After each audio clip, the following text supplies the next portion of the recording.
What is Oakley's trap? Oakley breaks down a 5-step unwinding process. Step 1 is psychological conditioning.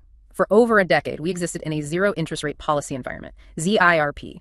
During that era, retail investors were subjected to this Pavlovian conditioning experiment. Every time the stock market experienced a correction, the Fed stepped in, flooded the system with liquidity, and the market bounced back in a sharp V shape. Exactly. The lesson branded into every retail investor was buy the dip. No matter what, if the line goes down, buy it because the Fed will rescue it.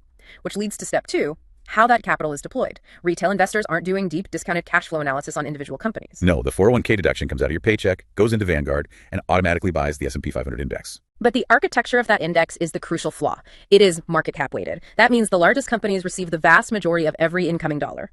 When you buy the S&P 500 today, that new capital disproportionately bids up the top 5 or 7 mega cap tech stocks, completely regardless of valuation. It's a self-fulfilling feedback loop. They act like a black hole sucking in passive capital. Which triggers step 3. This is the trap.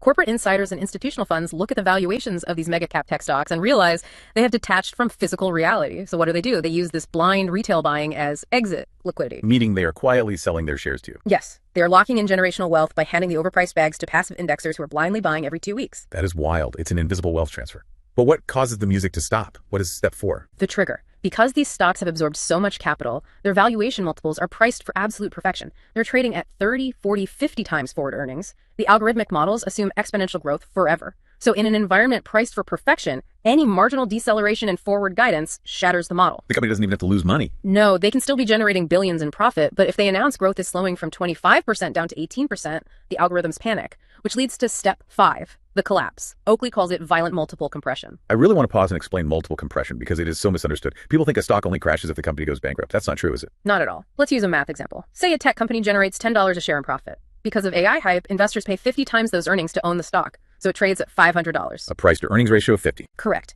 Now, the trigger event happens. The company announces slightly slower growth. The underlying earnings don't drop. They still make $10 a share.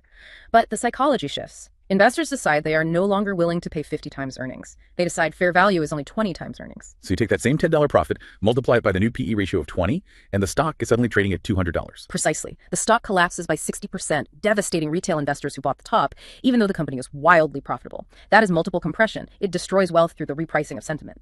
And because retail investors expect a V-shaped recovery, they hold on to the bleeding asset, assuming the Fed will rescue them.